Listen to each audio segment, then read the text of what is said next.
Everyone, welcome to another edition of the Final Down NFL podcast with me, Jim, Denver Dave, and Punk Raider. We're here to talk about Super Bowl 57. Boys, how you doing? You doing okay? You doing okay? Doing okay? I think we're all right. Not sure about you. This is going to be fun for you too, isn't it? Why?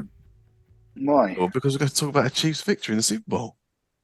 I mean, have I got the worst job in football right now? I mean, find loads of things to moan about, so it's fine. Don't worry about it. I mean, towards the end of at some point, you get used to being tortured. It just becomes another day. It makes no difference.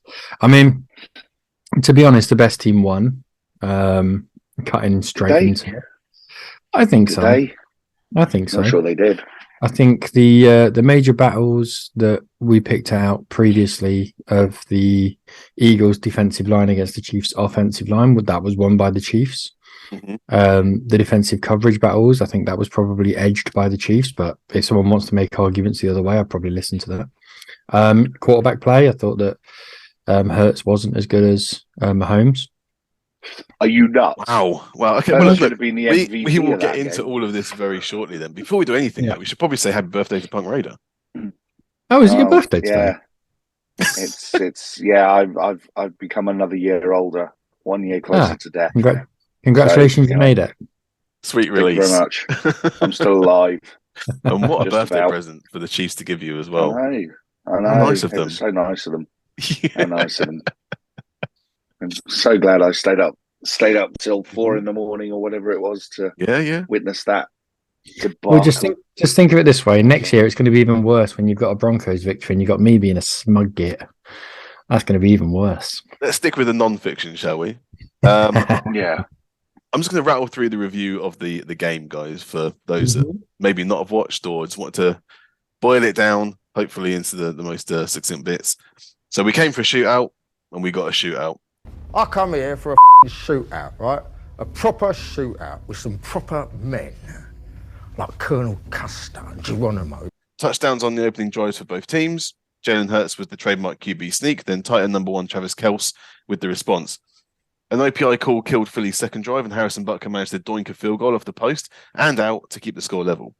Hurts unloaded a 45-yard bomb to A.J. Brown to give the Eagles lead again, before coughing up a fumble under pressure on the next drive that saw Nick Bolton scoop and score. But Hurts has shown he can just let those bad plays go and led the Eagles on a 12-play, 75-yard drive that included him running a 4th and 5 for 28 yards and ended with him rushing 4 yards for his second rushing score of the game. The Chiefs' chance to run a 2-minute drill turned into a nightmare for them as Mahomes got tackled by T.J. Edwards and the ankle injury was back. It also allowed the Eagles' offense back on, and they got a field goal as the first half expired to make it a 10-point lead. Good job for the Chiefs. The Super Bowl halftime was almost 30 minutes long, because although they ran 7 of their 10 plays on the opening second half drive on the ground, Mahomes looked to have recovered enough, especially when he scrambled for 14 yards to pick up a first down on that drive. It ended with rookie Isaiah Pacheco breaking the plane. Despite converting another 4th and short and that QB sneak play, and Dallas Goedert channeling David Tyree with a catch off the helmet, the Eagles only got a field goal on their drive at 17 plays, as I believe the most in Super Bowl history. Kansas City would take the lead for the first time in the fourth quarter when Kadarius Toney found himself unmarked in the end zone. Now you have one of the pivotal plays of the game when the Eagles punted after a 3-and-out. Kadarius Toney managed to return the punt 65 yards to end at the Eagles' 5-yard line, and somehow that was the longest punt return in Super Bowl history as well. It took 3 goes, but Mahomes found another rookie, Sky Moore, for a touchdown to put the Chiefs up by 8. We neutral fans needed another quality Eagles drive, and we got it. Another 3rd and short QB sneak conversion, a couple of good passes to A.J. Brown, then another 45-yard bomb, this time to Devonta Smith, ending with Jalen rushing his 3rd touchdown of the game, tying Tyrell Davis for a Super Bowl record. He then rushed the 2-point conversion, of course he did, in as well to the game once more, tied with 5 minutes to go. The Chiefs moved the ball 60 yards down the field, and on the 3rd and 8, James Bradbury was called for holding on Juju Smith-Schuster as Mahomes lobbed a pass into the end zone.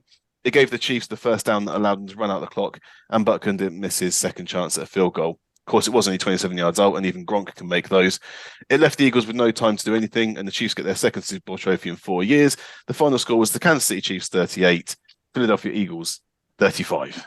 I will be as objective as I can be at this time for the next few minutes. Thank you. I will then just absolutely let rip. This was a great game. It was a really good Super Bowl. 73 points. It was worth staying up for. But regardless of the 3 points, just the quality of play on the show. Now, being a defensive guy, I was kind of tearing my hair out in places, but generally, as an advert for the NFL, everything up to those last 2.5 minutes was really, really good. The refs didn't get involved. The refs let them play, etc., etc. I thought Jalen Hurts was far and away the best player on the field. I don't think even the Chiefs made their halftime adjustments that won the game for them, and did exactly what we said they should do in the preview pod. If you go back and listen, it's run the ball right down the Eagles' throats, and that's what they did coming out in the second half. That and some interesting play calling and a couple of defensive lapses was enough to win it for them. But I actually feel kind of sorry for Jalen Hurts, because I honestly, if one player deserved to win that game, it was him. He was absolutely phenomenal. I was more impressed by what Mahomes did. Mahomes was obviously, he was handing the ball off. Yeah, Mahomes was obviously nobbled. He was very, very injured. Even coming into the first, the first few plays of the game, you could see he wasn't throwing it his normal way. He was throwing it off the back foot. He was throwing it out of the sidearm a couple of times. It just didn't look like Mahomes.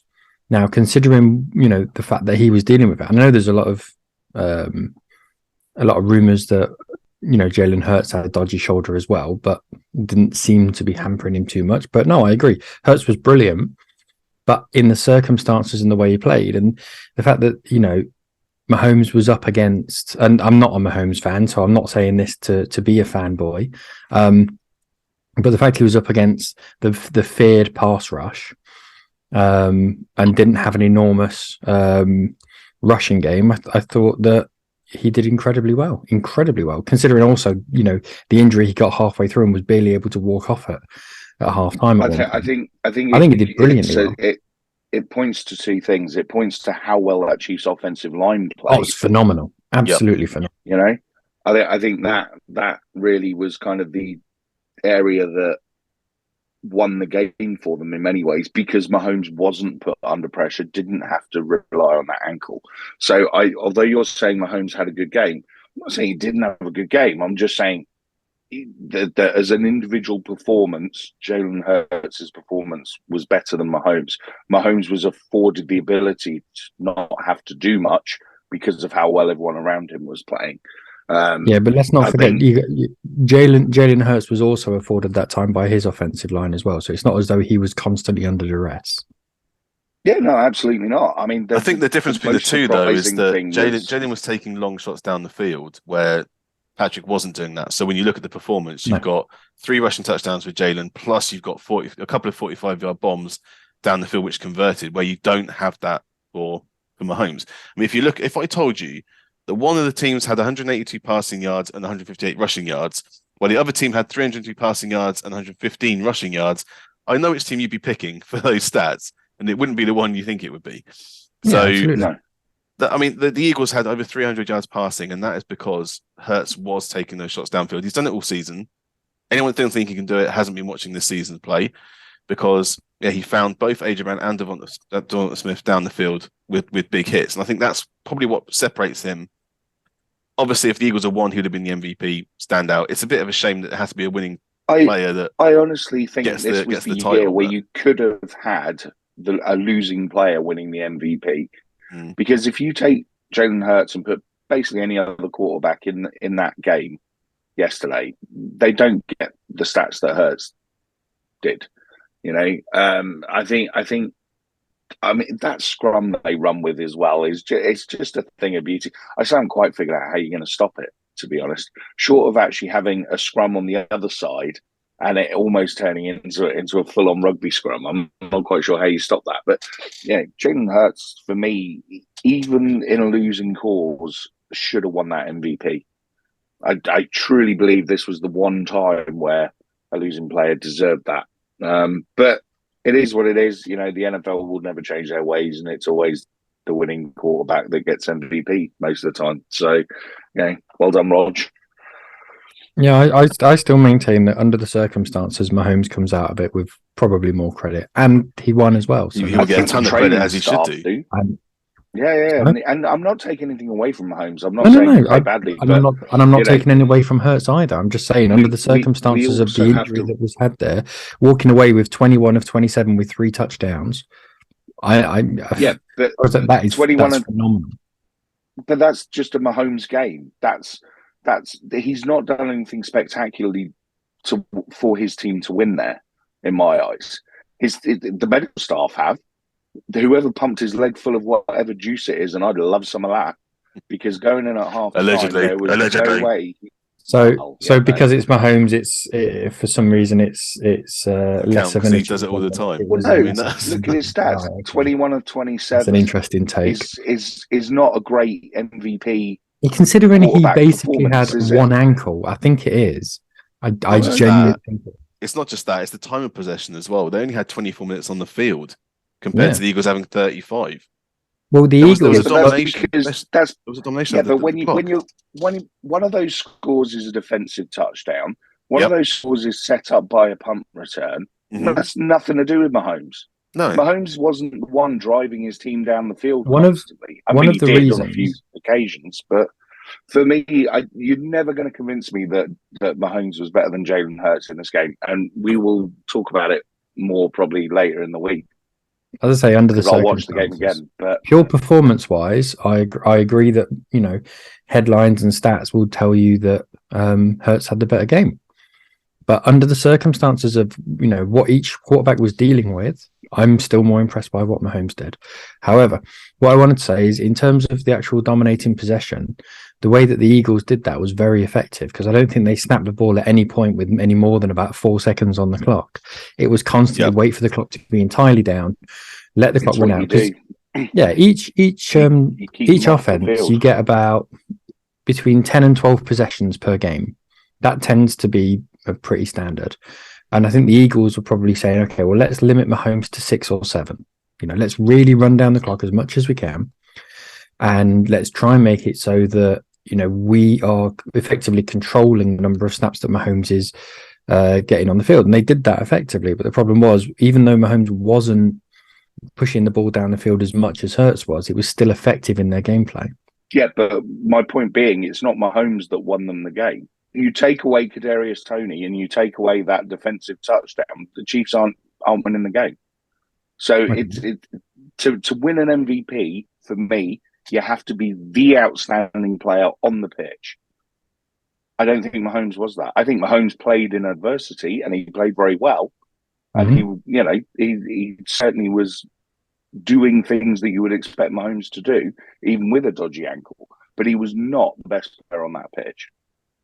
I think he did enough.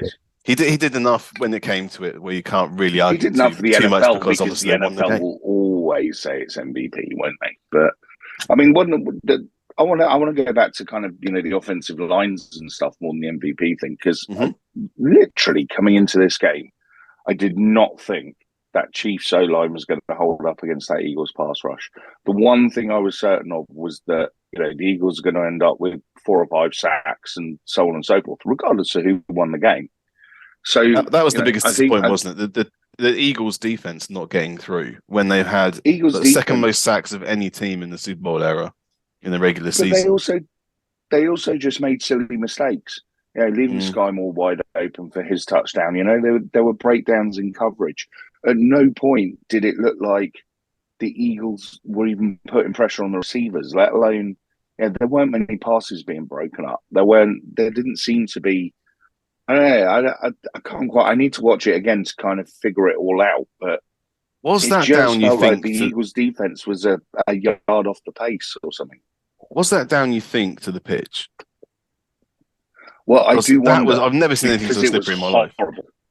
No. The only time I've seen a pitch that bad was the very first London game, where it had been raining non-stop for 10 days and literally no one could stand up because it was still a football pitch and it wasn't an NFL pitch. They can't blame rain in Arizona. It was all painted and people were slipping all over the place. It was dreadful. I'd like them. Omaha 31, I believe the grass seed was called during the the game yesterday, they were telling us all about it and how the pitch had been grown especially. But what makes it even more galling that the pitch was that bad was that the Chiefs had played there in September on that pitch and said to the NFL then, it's no good. No. It just breaks up and so on and so forth. So to give you the boring bits on this, there's 2 stadiums in the NFL that have this feature. One of them's Arizona, where there's basically a flap under the stand and the pitch gets wheeled out into the car park to get the sun. Yeah, for the sun, yeah. And one of the issues with it is that it's basically like a deep pan pizza with a pitch in the middle of it, and the pitch isn't deep enough. And there was something on Twitter I saw the other day, and it showed basically the pitches that were as bad as that were there last night. And it showed all different teams playing on various different pitches, and like 9 of the worst 10 were Arizona. And then there was quotes from loads of Seattle players and Rams players and 49ers players saying every time we play there's the threat of having a career-ending injury. The other stadium that has a pitch that wheels out into the car park, Raiders Stadium. Yeah. And you know the difference between the Raiders Stadium and the Arizona one? The depth of the Raiders Stadium where it gets wheeled out into the car park is 4 times deeper than that of Arizona. So therefore the actual structure of the pitch, if you think of it like a textile, it remains, there's no tears, there's no rips, there's nothing gets torn up like that. It's a fundamental problem with Arizona. It's as simple as that. It's a fundamental problem with that pitch and the way it's set up. It just cuts up. There's no other way. There's nothing around it. So we kind of... They should have played at the high school down the road. Yeah, the only time in recent memory the only time I can remember things like that, a pitch being worse, is remember that Mexico game? Yes. A few years ago. That's the only time I can recall a pitch being that bad. But no, I think the issue with the pitch is somewhat of a sidebar. I think one of the main controversies of this game is the flag at the end with the holding call on Juju. Now, James Bradbury's come out and said, I held him. I didn't think the rest were going to hold it. I don't feel like it's such a controversy, to be honest. I don't think it's a controversy, but I think if you're going to call holding on that, you should have called it about 5 times throughout the game. Agree, but that doesn't make it any less valid. A lot of things can be true at the same time, can't it, when it comes to this thing? Technically it was right, it was a hold, and everyone says it was a hold. Yeah, exactly. But that was the first holding called in the game. Exactly, and that's my problem with it. It didn't really stop his movement. It didn't really affect his movement, if we're being honest. And we're talking about the first bit, the little pull on the jersey before he turns, with his right hand. Yeah. And also the throw, you could argue is uncatchable. It was so far beyond him. Yeah. Yeah, but it doesn't matter. The fact it's holding doesn't make it different. But it does have an effect on whether it's called, because if it's uncatchable, they won't call it. But no, if it's uncatchable, then it can't be defensive pass interference. It can still be holding. Holding can be anywhere on the field. It makes no difference. I think what it's done, though, it just robbed us of an ending, of a chance for Philly to have a drive. And that's what we wanted. It's a bit like the Bills-Chiefs game, isn't it, a couple of years ago? We just wanted to see... It was unlikely they were going to score, but it was like you had a minute 50, basically, after a 33-yard field goal attempt. No one was stopping anybody. And that game was so backwards and forwards, it almost was just a case of, right, who's going to score now? What are you going to do? Can you get back into it? And I think it just deflated the whole game.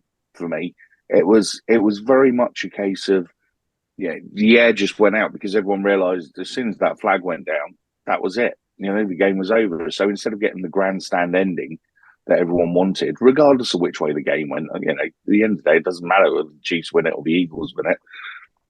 You just, after such a good game, it's just really disappointing that actually the refs killed the game. There were 4 punts at the end in of the game. day. Yeah, exactly. There's 4 punts. Everyone's had 7 or 8 possessions each.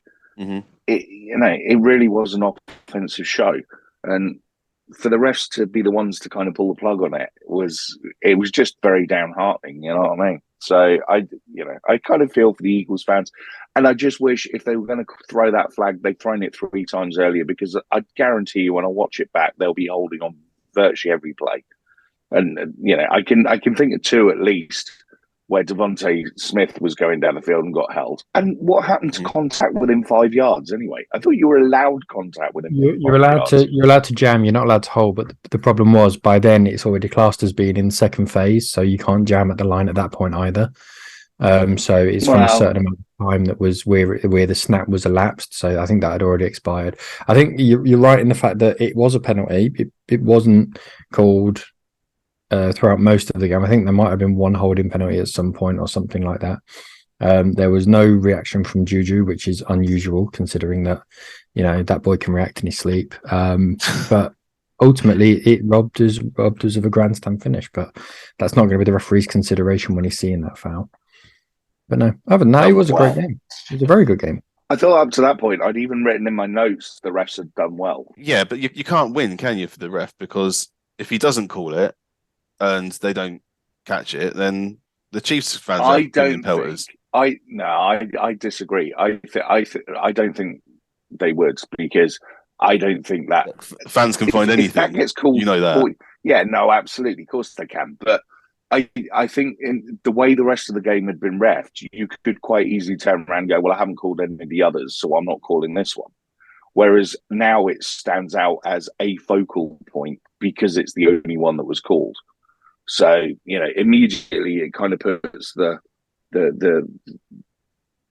big old magnifying glass over the referee rather than anything else. And, within seconds of it happening, Twitter had exploded with, the refs are giving it to Mahomes again. The Chiefs are being helped by the officials, same as they were in the championship that's game. Bengals fans waiting with their finger on the tweet button, aren't they? Yeah, of course it is. Bengals fans. What's Bengals fans got to do with it? Oh, Dave, please, they haven't stopped since the championship game. Flag, yeah. Bengals fans. We must have very different Twitter lines because I'm sure we do. None of that showing up on mine. Yeah, no, they're still mad about that. Was it push out of bounds penalty that got called? I mean, it definitely was. But that was as clear as day. Come on. Yeah, I know. But, it doesn't stop certain fan bases from saying stuff. Don't worry about it. Don't worry about it. I think the other problem was that the NFL replays just kept showing the wrong part of the hold. They were showing the bit where he just had his hand on him rather than the pull that happened beforehand. So they kept showing that, and anyone who wasn't paying attention was like, that either they were saying that's not right, or they were saying that's definitely not a hold because he's just touching him. So that kind of helped to make it worse, I think. But there you go. Look, there were other things that went for the Chiefs. For example, the second potential defensive score when Hurts threw a swing pass out to Miles Sanders, wasn't it, in the third quarter, the first play actually of the second half for the Eagles. L'Jarius Sneed comes in straight away, smacks the ball out. Nick Bolton picks it up again, scores. They rule it as a fumble touchdown recovery. If it was scripted, then they would have given that to the Chiefs at that point to help them out. I think they did well with that one because they just said, let them get to the end zone and score because it will get reviewed anyway. And it means we haven't put ourselves in the middle of the game by having to make the decision and make the wrong one. So the only thing that would have been interesting is if Nick Bolton would have picked it up on his own 20 rather than the opposition 20, because it's easy to let someone run it in when he's only got 20 yards. I'm giving no airtime and no credence to this whole scripted bullshit. Of course not. I have no interest in any of that. So it doesn't help the NFL either way because they're going to win whatever happens there. Either Jalen Hurts gets the fairy tale story or Patrick Mahomes gets another one on the legacy. So exactly. Yeah. And if you think the NFL really cares about that stuff, then you're absolutely delusional. Refs are human. More things to worry about. And they want to see things. They want to call stuff because they want to be right and they don't want to miss something. That's just how it goes. Sometimes it works in your favor, sometimes it doesn't. Yeah, I thought they got that right. And like I said, all the way up until that last call, I thought the rest had a good game. I think so as well. I think the no calls were right. I think the calls were right. There wasn't any controversy around any of the delay of games. They looked within the correct heartbeat for me, which we've had recently as issues. They didn't have to deal with any roughing the passer because no one got close enough to a passer to rough them. So, there's a couple of sacks for the Chiefs. One of them was counted because Jennings ran out of bounds behind the line of scrimmage. That was counted as a sack. I was like, how is that a sack? All right, count what you like, mate. But, that's not really a sack. Who gets credited with the sack? That's what I know. Yeah. He's credited with a sack for that. The sideline gets that one. Yeah. That's the sideline sack.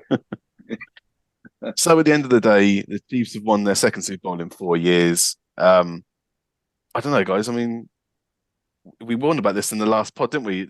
It was almost like they didn't even have to win this one because all of their big players are coming back. They're going to pay Orlando Brown in the off season. It's 5 years, championship games every year, 2 Super Bowls. They've got ridiculous amounts of draft picks. It's not looking good for the next few years for anybody, to be honest. Most of all, Tom Brady. He needs Patrick Mahomes to slow down very quickly. I don't think he's probably bothered, to be honest. We'll see. I think what's interesting with the Chiefs is that they've done it in various different ways. So if we look at where they were a couple of years ago when they won their first Super Bowl, it was a team full of veterans, big cap hits, and there was a lot of players in there who were costing them a lot of money. If you look at where they are when they got to the second Super Bowl, they were paying 1 or 2 stars a lot of cap money, and they brought in some younger players like Juan Thornhill, for example.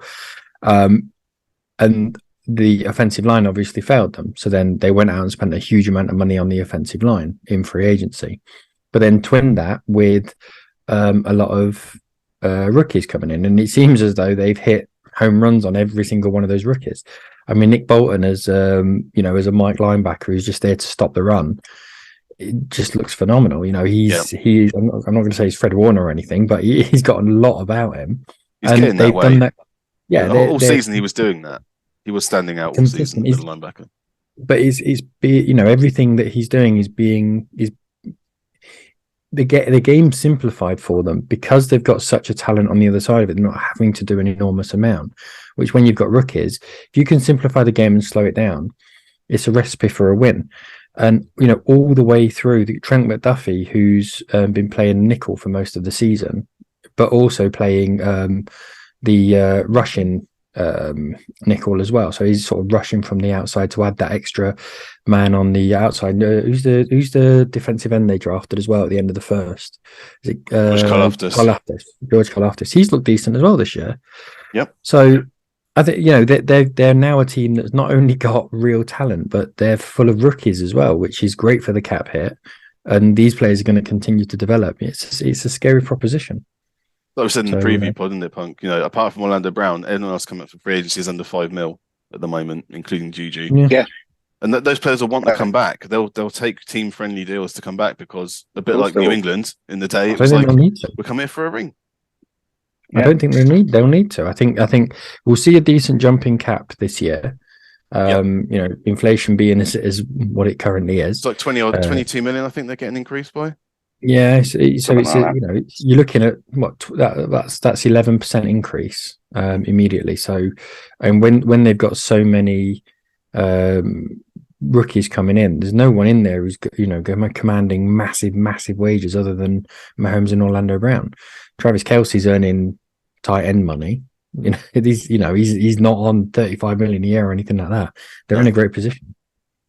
The only thing that they really need to start working on is a succession plan for Andy Reid, because how many years is he going to be hanging around? Maybe another 5, maybe another 10. Who knows? But sooner or later, they're going to need another backup quarterback as well. Chad Henne announced that's him done. He's riding off into the sunset with his one extra ring and shouting from the back of the room.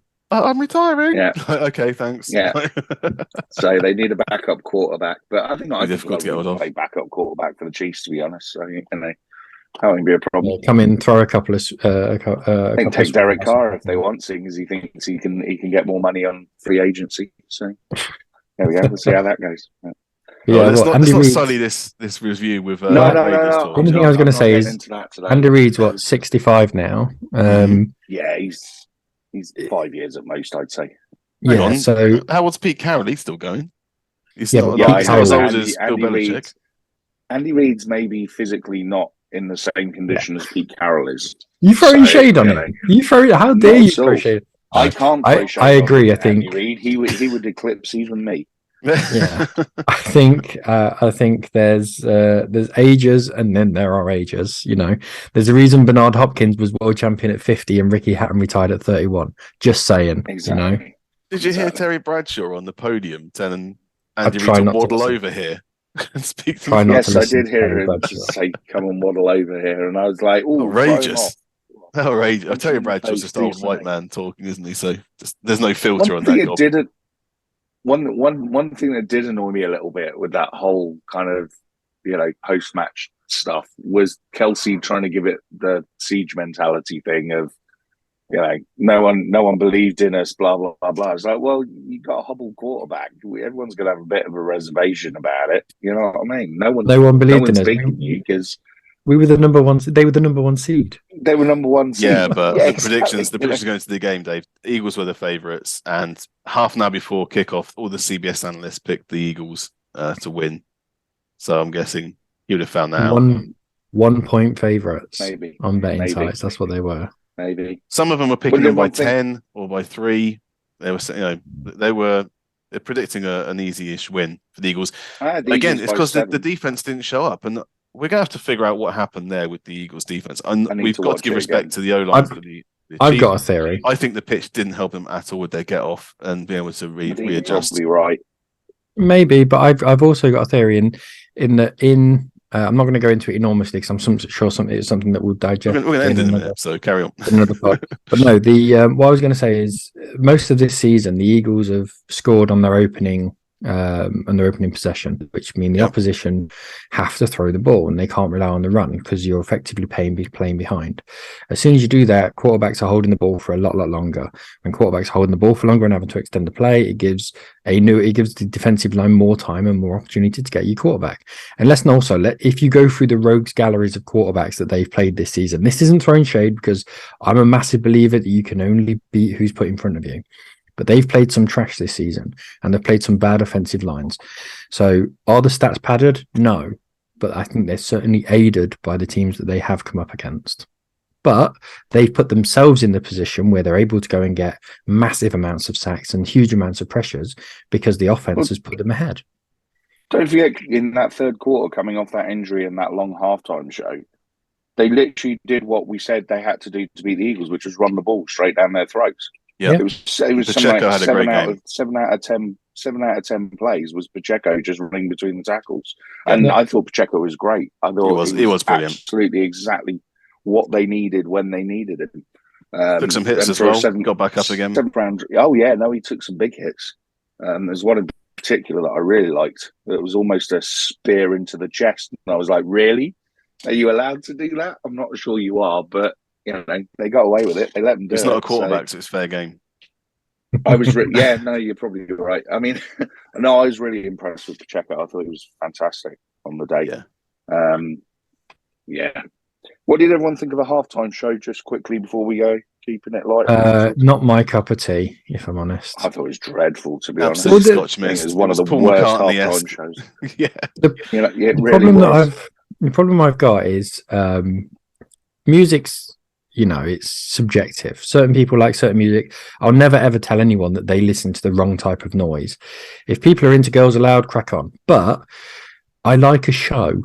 And that's the whole point. That's the thing, is that I think the singing was great, but there was nothing there. And the whole point of the Super Bowl halftime show is supposed to be crazy. There's supposed to be something outrageous that happens, whether it's it's like Katy Perry riding a lion, or it's the Weeknd getting lost in the Holy Mirrors or something. Something has to happen, and it didn't happen. Even when Madonna I'm not a big Madonna fan, but even when she had it, the floor had that effect on it where it looked as though there was an earthquake and it all cracked open. It's just a visual show and it looked really impressive. And last night it just felt a bit. If you're going to be walking around, it's a bit boring. Then get someone else in, get some special guests in there to kind of. Oh, who's that? Who's that? Didn't do it. Well, that's just me. And let's be honest. Go to a Rihanna gig to watch that. It would have made sense, seeing as half the people she's collaborated with over the years were actually in the stadium watching the game. You would have thought it would have been quite easy to just get anyone down, to pop up, and you know what I mean. But anyway. We'll let them fill everything in. It was brilliant. High on that one. So just to say what's happening next, then, guys, is that we're going to obviously be working up to the draft at the end of April, but before that, we need to autopsy all of the 32 teams of the NFL this season. So over the next few weeks, we'll be going through the divisions and just giving an overview of what happened to them, best and worst, and what they need to do moving forwards, before we then look at our proper draft coverage going up to April. So stick around, still follow us at thefinaldown.com, patreon.com/finaldown, and on Twitter at finaldownNFL, at punk_raider, at DenverDave30, at FStore17. Remembered 17. But yeah, that was the Super Bowl review, and great game. That's Have all we wanted. got an update on who won our? I'm frantically trying to look now. The play Doesn't action matter. pool. Doesn't matter, Dave. I mean, points. It's just taking part was the. Yeah, it was me. important, I right? won it. It wasn't you. Actually. Oh, did you? No, he didn't. No, Who one was of it? one of the No people idea. that picked in there got it. So, yeah, we'll talk about We'll that another figure it time, out. maybe, We'll maybe figure or it not. out It doesn't matter. Doesn't matter. and- Doesn't matter. So anyway, guys, until next time, I've been Jim. That's been Never Dave. That's been Punk Radar, and thank you very much for listening.